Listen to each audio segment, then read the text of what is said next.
Hello, friends. Uncle Marv here with a very special episode of the IT Business Podcast, the show for IT professionals and managed service providers, where we help you run your business better, smarter, and faster. So, if you are listening to this by audio, you missed the fantastic opening that we had. If you head over to the website and click on this podcast link, you'll see the video. There's a nice intro there that describes what we're talking about today, which is Pax8 Beyond. And if you want to know if there's ever an event that will get me to go west of the Mississippi, this is it. Pax8 Beyond has become the premier IT conference in the channel.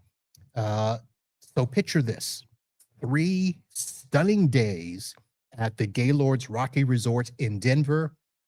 You're surrounded by the brightest minds in IT, and the conference is focused on what matters most for managed service providers: cybersecurity, artificial intelligence, business innovation.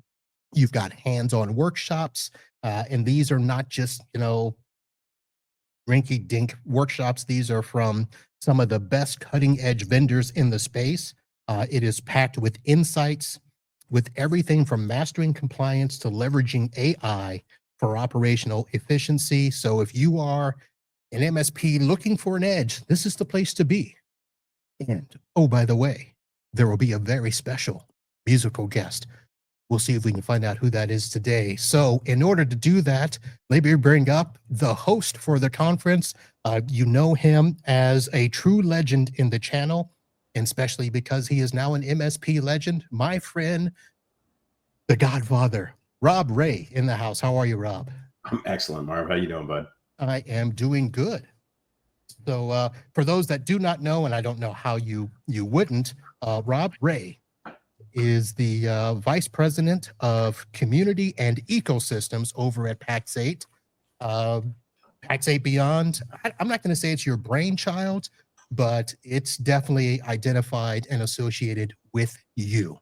So, Rob, tell us what's happening this year. That's yeah, thank you. I appreciate that. No, Beyond obviously is a significant project, and takes a lot of people. Like, we have probably on the core team, like, these are the people that actually work on a day-to-day basis on everything Beyond, both the flagship event, which is in Denver, and then of course our European event, and we're going to be adding one in Southeast Asia shortly too. We're probably at about 20 or 30 people. So there's a lot of people that are doing this. I just happen to be the one that gets to stand on stage and be the face of it. So I'm blessed to be able to do that. And of course, did that for 10 years with Datto prior to joining Pax8. So I've got a lot of experience doing that kind of stuff. I'm excited for this year, Marv. I'm excited for this year because this is going to be the largest Beyond that we have ever done. I do believe that this is going to be the largest MSP only event in the world in 2020, based on the number of attendees. Our goal originally, we had 1,500 MSPs last year at Beyond. Our goal was to get to 2,200 MSPs this year. We're already at 2,500 seats sold, tickets sold. So we're oversold, which is fine because the Gaylord that we're doing it at in Denver is a pretty significant facility, so we can actually stretch that and continue to sell tickets. So we are in an oversold situation. When you add in about 1,000 attendees from the actual vendors, both in our marketplace and outside our marketplace, that are sponsoring the event, and then add in another 300 or 400 Pax8 staff, we're talking about, what are we looking at there? It's a quick math, somewhere between close to $4,000, 4,000 people, and then of course add in media such as yourself, and we're looking at arguably the largest event in 2025 for managed service provider gatherings.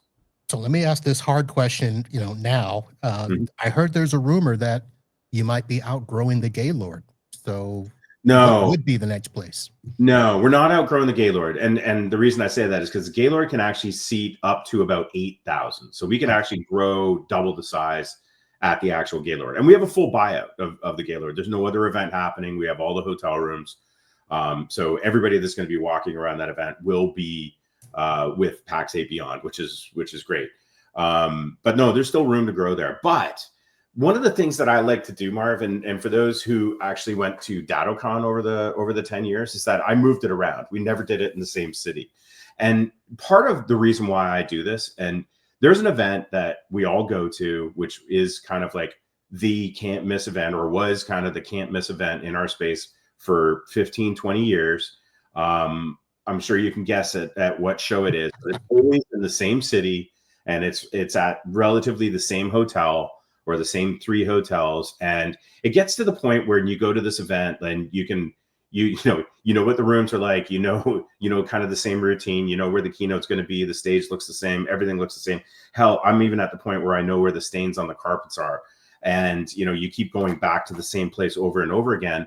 And as much as you can change the content and maybe change the feel and the color scheme and all that, it still doesn't overall have a different impact. And I love taking this to different venues. And if you think about like DattoCon as an example, I would move it every single year to a different city. And I remember I took it to Nashville, Tennessee before Nashville really exploded. And a lot of my European partners are like, why the hell would you ever want to go to Nashville, Tennessee?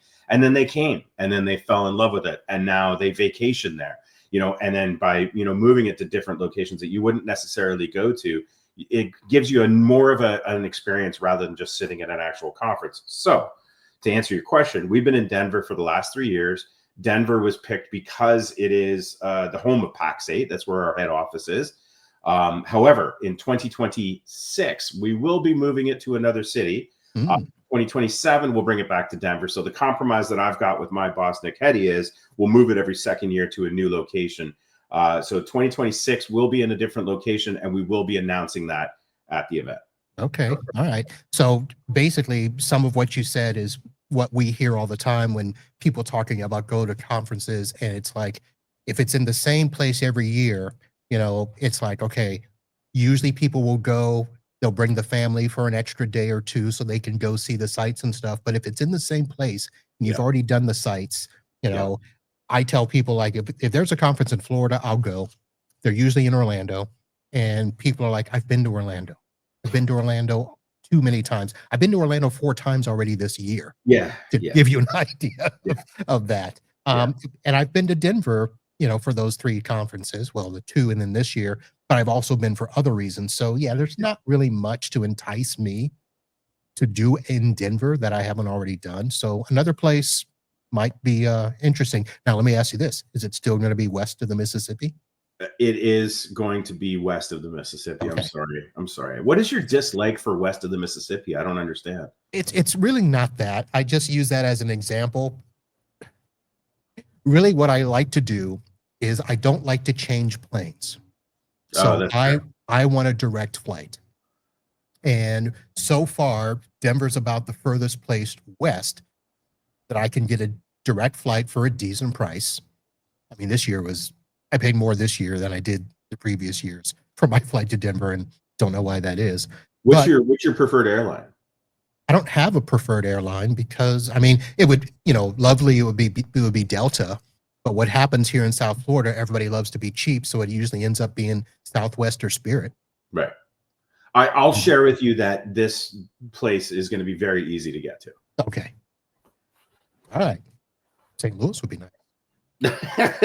St. Louis is nice. So let me ask this, though. The new location next year that you will not disclose, going to have the same type of atmosphere for the party with the bouncing floor?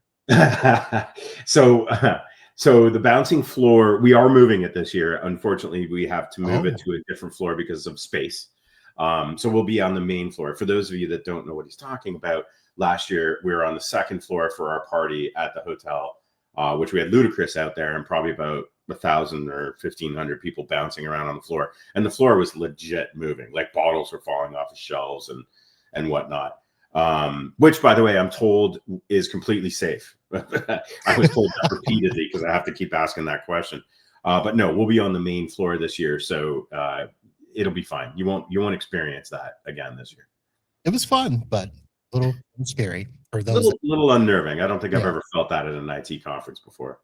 Okay, so getting to the conference itself, usually there are key themes, focus areas. at the conferences, Pax8.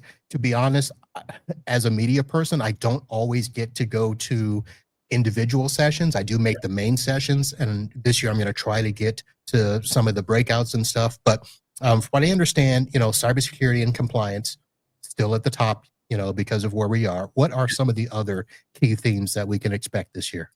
So we're sticking with the same personas. So more so of what role it is that you have within the actual organization that you work for. So if you're the CEO, business owner of a very large MSP, we have a track for you. If you're the business owner of a smaller MSP, we have a track for you. If you are in the sales and marketing side, we have a track for you. If you're on the technical side, we have a track for you. If it's on cybersecurity, we got a track for you. So it's basically customized based on what it is that your role is in there with the 5 or 6 different personas. And then within the 5 or 6 different personas, we got a breakdown of what's important to you. Is it growth? Is it sustainability? Is it just, maintaining your existing team? So we've also got a couple of like key, not differentiators. What's the word I'm looking for? Like key performance pieces added to it. So as far as the agenda goes, a lot of content here, and a lot of it is done by our Academy team, which is wildly successful at executing content because it is very, very neutral. You're not going to get a ton of vendor pitches at all, actually, in those particular sessions. It's all about growing actual MSP businesses. So, I think that's one of the strengths of the actual event that we've got. But there is something for everybody, and then tons of also like great learning opportunities. One of the things I do take great pride in, we survey everything, every time, everywhere we can, and constantly getting feedback on, did you like it? Did you hate it? Like, be honest with us. And the content ratings that we get is just absolutely phenomenal. And if it's not, we change it and we just do something different the next year. So that's where, it's almost as customized content as you could possibly get. All right. So some of the things that you may or may not change, those little pyrotechnics on the stage with the announcements of the marketplace stuff. Well, I mean, you got to move it up. You got to change it up every single year. So, so we do have, and a part of the reason why MSPs go to these conferences is because you're dealing with a vendor. This is a vendor that you give money to. This is a vendor that makes money off of you, and you want to see where that investment is actually going. One of the things that I'm super excited, and I'll do a little bit of teasing here because I've actually seen the keynotes, and I just returned from Australia with our CEO, Scott Chasen, who is very, very bullish on AI. He's probably one of the smartest guys in the managed services space when it comes to AI and the future of what AI is going to have and the impact that it's going to have in the MSP space. And I'm not talking about Copilot. I'm talking about AI as like direct impact to our business models. Like AI is such commonplace in our businesses, like cybersecurity is kind of conversations that we're having. And he's got a keynote in there. So a lot of content is going to be driven around that. And again, you're probably going to see the most sophisticated AI conversations in the managed services space here, because that is what we want to be. We want to be the bringers of AI to the managed services space. And when I talk about bringing it, it's not just bringing the technology, it's bringing the business models, it's bringing the opportunities, it's bringing the conversations that you have to have with your end users, the conversations you have to have with your staff. And most importantly is, how are we all going to make money at this? So we're thinking about all these things and bringing that level of education in all of this. So you're going to see a lot of that as far as very forward thinking stuff. Obviously, Nick Hetty, our president, is going to talk about kind of state of the nation, where we're investing our money, how we're driving for the MSP market, what we're doing for the MSP market. Libby McElhaney is our chief product officer. She is going to talk about the market that we've placed, which again is that opportunity for MSPs to engage with their ultimate end user. So, we have some tech, we have some business, we have some future, all of that being done by our executive team, which I'm very proud of. And again, I've had kind of first look at this content, and it's pretty special. There's going to be a lot of learnings in there. All right. So looking forward to seeing Scott, Nick, you, and all those little chorus of people you'll have on the stage there. Let's see. Torres is with you again, right? Yes, Eric Torres. He's my VP of partner development. So yeah, very happy to have him. And then we just added more recently Ola. Oh, I'm gonna butcher her last name. You know who I'm talking about. I gotta look at it. Hold on. I'm not even gonna try because I will not get it right. Ola Witzka. No, it's Vitukevich. Yeah. Ola Vitukevich. That's not Yeah, how it looks, but she joined us recently from ScalePad. She's fairly well known in the MSP circles as well. Formerly of Gradient, formerly of Enable, and now she's over working for Eric on our team. She's amazing too, so she'll be running around Beyond with Eric Torres and the rest of my team there. all right. You and Vanguard, you guys are swapping partners. David Powell got swooped away from you guys.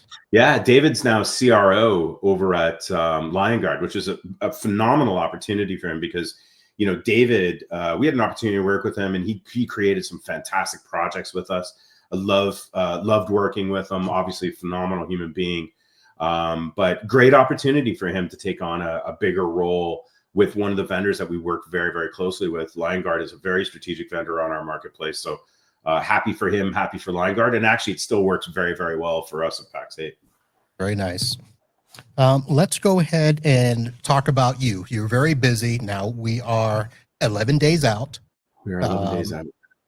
I know you've got to be doing bonkers and all of that, but you did take a little time to do a little Michael Jordan thing and put out this. Well, you didn't put it out, but you allowed yourself to be a part of this MSP Legends documentary. Yes. So even though you were saying, no, not about me, it seemed to be a lot about you. It's interesting because it is, and initially they wanted it to be, hey, let's make it about Rob, and I don't want it to be about me. If we're going to do this, we have to tell the story about the MSP. And they're like, that's great, but you need a character in order to do that. And I think that's where it's like they kind of sold me on the idea of, hey, let's get a day in the life of Rob. But I'm one guy. Like, everybody does this, Marv. You go to all these shows, you talk to all these people, MSPs, vendors. Dan Wensley does it, Eric Torres does it, Ola does it. Like, we all do this. It's just, but we're not all legends. Oh, please. We're all legends in our own special way, Marv. No, it's not. I don't buy that, but whatever. It's just, it's an opportunity for a crew to kind of go out and see and meet people that have kind of been building this space for the number of years, that are working in this space, that how it all fits together. Large MSPs, small MSPs, startup vendors, large Uber vendors. And, we created this series to tell the MSP story. To tell not just the MSP, but the whole ecosystem, because our market's growing. Our market is now has billions, hundreds of billions of dollars here, and there's more and more people that are coming here. And if we want to preserve what it is that makes the SMB, IT, MSP channel special, we need to continue to tell that story. We need to continue to tell of what the roots came from, where it's going, what's important to us. How vendors engage with MSPs, how we're different than pretty much every other industry that's out there, the collaboration that's important. So, we're all trying to capture that, and it's being done with a camera crew that's kind of following me around. Yes. And yes, I'm exposing a lot more of my life than I'm typically comfortable with. That being said, if it helps the MSP channel, it helps tell our story. If it helps an investor look at an MSP and go, you know what, this is a worthwhile investment, I'm going to pay them a little bit more. If it helps somebody that's coming from the enterprise space looking for a job in the MSP space say, you know what, this looks kind of cool and kind of special, I want to be here, why not take advantage of that? So yeah, I kind of like exposed myself, and we'll see how it pays off. Well, I think people love it, and I'll say it from this perspective, and I could probably do a little disclosure here. I don't know if I'm still a Pax8 partner. I know I had signed up a while back, but I never transferred any of my product over. I had pretty good deals, just to clear that out the way. So I don't want people thinking that I'm blowing smoke, for Pax8. But Pax8 has been a good vendor in the space. You've had a couple of little things over the last year that people have, made comments about, don't like and stuff. However, people still like you. People still believe in you. You have been honest. You have been truthful. And that's what most of us want in the space. Yeah. I mean, it's about the relationship. I learned this years ago, Marv. I worked for, I'll say it, Level Platforms back in the day, a small RMM company out of Canada. We were one of the early startup RMMs in this space. It was us, Enable. There was a company called Silverback, which ended up being bought out by Dell. Kaseya was there, but Kaseya was both, this is long time ago. Kaseya was both direct as well as to the channel. And, we out of all the RMMs that were there at the time, we probably had the worst technology. And probably, we weren't the cheapest, but we worked really, really hard for our partners. If they had a problem, this is where I learned a long time ago that people like to do business with people they like. And that's why, there's a lot of, the relationship is important in this space. It's not about the best technology. It's not about the cheapest price. It's about, can I get somebody on the phone when shit hits the fan? And I think that's probably the most important part of any of these relationships. And that's pretty much all that we're actually looking for is somebody listening to me, is somebody doing something. And you're right. Pax8 is growing. Pax8 is growing incredibly fast. And, it has not been the most pleasant time on Reddit over the last little while. And our smaller partners, unfortunately, are feeling a lot of that pain. We're trying to work through this, but we're also trying to, settle in and try to find our groove and our spot within the managed services space. And, we continue to grow as a result. And, these are the kinds of things where, transparency and developing that trust and having those conversations and being open and being able to chase down issues. I actually was, I'll tell you this quick story. And I was in Australia and I was meeting with an MSP out there, and he said, you know what? I love working with your company. You're not the cheapest. I don't get the best Microsoft margins from you guys. I can go and get better margins anywhere else. However, when I fall into the pit of ass kicking, you guys get into the pit with me. You don't stand out there and say, hey, tell me when you're out of that and then, you're free, or run away from the actual pit. You jump in the pit with us and take the ass kicking with us. And, for me, that kind of resonated a lot as far as the difference between a good vendor and a not so good vendor in our space. And, I'll jump in that pit and take the ass kicking with you, but there's a lot of it going on right now and just trying to stay on top of it all. Yeah. And the whole vendor etiquette thing is key. And that's, I'll be doing vendor etiquette podcasts a little later this year. And we'll be talking about the good and bad things from both the MSP side and the vendor side. Yeah. And one of those things is I have heard Pax8 partners be like, look, if I have a problem, I can call Pax8. Yeah. And it's not about, Pax8 calling me to sell me, but then I don't hear from them after the fact. That's not the way it is. In fact, you're probably one of the vendors I hear very little from. I expect to get calls from Pax8 being like, dude, why aren't you buying from us yet? Yeah. So I haven't gotten those calls. But. Yeah, that doesn't make me very happy. I guess I still want to grow this business. But at the same time, I also understand that, we talk about this all the time, like, especially after you go to an event, you're going to get a call from every single vendor that was there going, hey, Marv, great to see you at X event.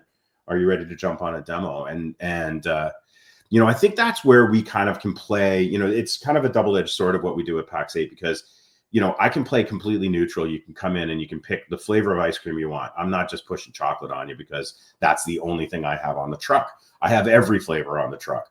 But part of the challenge is that if you don't like the flavor that you picked, a lot of times we have to take the brunt of that, even though it's the, kind of the manufacturer of the ice cream that was the issue. Weird analogy. I've never gone down the ice cream route. That kind of worked a little. I was going to say, and I don't know why you picked chocolate, but I'll take it. Is that your favorite there? No, it's not. You've seen my wife. Come on. Yeah, fair. All right. So I don't know how much time we have here, but let me circle back and talk about, we talked about some of the people you'll see there. Yeah. Of course, I expect to see Ryan Walsh on stage. Sure. You've got Joy Billand on stage. This is a little interesting. Neil deGrasse Tyson is going to be there. Yeah, I'm very excited. Our two keynotes, actually. So our day one keynote is actually Carl Lewis, the 9-time gold Olympian. Yep. Mr. Red Glare.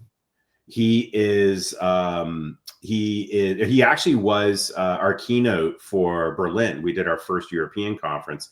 And I've mentioned this before. I'm not a huge fan of bringing on athletes or actors or people that are just famous for the sake of being famous. I want somebody that's, entrepreneurial, that's nerdy, that's, understands IT, that kind of, can speak our language. And if you kind of take a look at the keynotes that I've had in the past, That's kind of the route that I go more so than somebody like Carl Lewis. However, he was so phenomenal and kind of blew everybody's mind away in Berlin that we thought, you know what, let's bring him to the bigger stage and do it at Flagship. So it's an incredible story, even if you're not into track and field, even if you're not into American sports or sports in general. It's a phenomenal keynote, and I'm excited to have him. Neil deGrasse Tyson is just one of those guys that has always been on my bucket list since day one of, hey, who do you want as a keynote? I just find him incredibly interesting. Obviously, we got the nerd factor in there. It dumbs down complicated things, gives great messaging, gives great storytelling. I just think it's going to be incredibly interesting to have him out there. So, are you a fan, or have you watched this stuff? Listen, I'm not your typical geek. I'm more the athlete than the techie. Okay. But of course, I have to pay attention to the techie stuff. Otherwise, I probably wouldn't have stayed in business these 28 years. But so he's an interesting person. I do know of him. I have seen him, and he's been on some shows like The Big Bang. So yep. It works out well. But he's not. So we're doing a fireside chat with him and John Street, the founder of Pax8, and then Carl. So Carl's very similar, but two phenomenal keynote speakers, and I'm excited about both of them. All right. Speaking of bucket list, we always do this dance about who the musical guest is. Yep. And last year you got Luda. Yep. So who was the? I think there's still one other person that's really on your super duper bucket list. Were you able to get that person? It depends on who that is, because everybody tells you it's Taylor Swift, and I don't know anything about Taylor Swift. We cannot afford Taylor Swift. We cannot afford Taylor Swift. I'll be honest. I don't think anybody, if the entire industry got together and combined its money, we could. Now, if you move the conference to Kansas City next year, and she's still with Mr. Kelsey, maybe.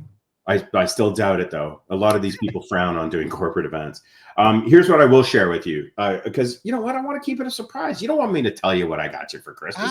I'm hoping it'll be, a pentatonics, a Celtic woman, way out of left field. No, it's not going to be either of those. I know you're a big pentatonic fan because you tried selling them on me last time I saw you. You still don't know who they are. I still don't know who they are. I mean, we could go country. We could go Hardy. Dude, what is it like? I think we're relatively the same age. I might be a little bit older than you, but I'm thinking we grew up in the same generation of music. And you listen to the Pentatonics. You're an athlete listening to the Pentatonics. Actually, Rob, I think I'm older than you. I just look really good. So, I mean, if you want to go, musical genres, we can talk Chicago, Boston, Foreigner, all of that. And then, of course, we can go even a little earlier, the Carpenters. Oh, geez, Marv.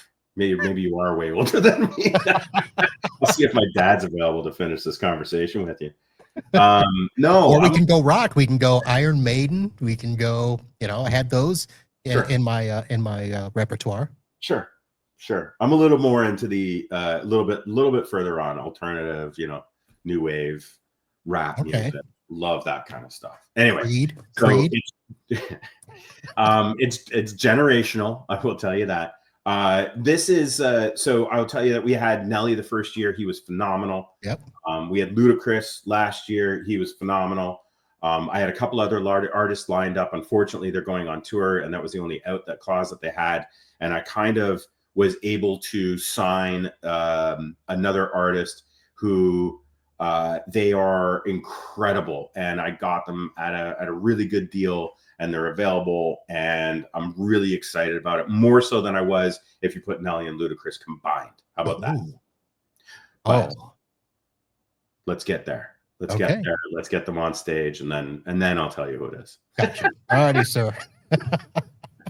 Well, Rob, let's go ahead and end there, and I'll stop trying to, trick you into saying stuff. But I want to say thank you, ladies and gentlemen. Pax8 Beyond, of course, I believe it is officially sold out.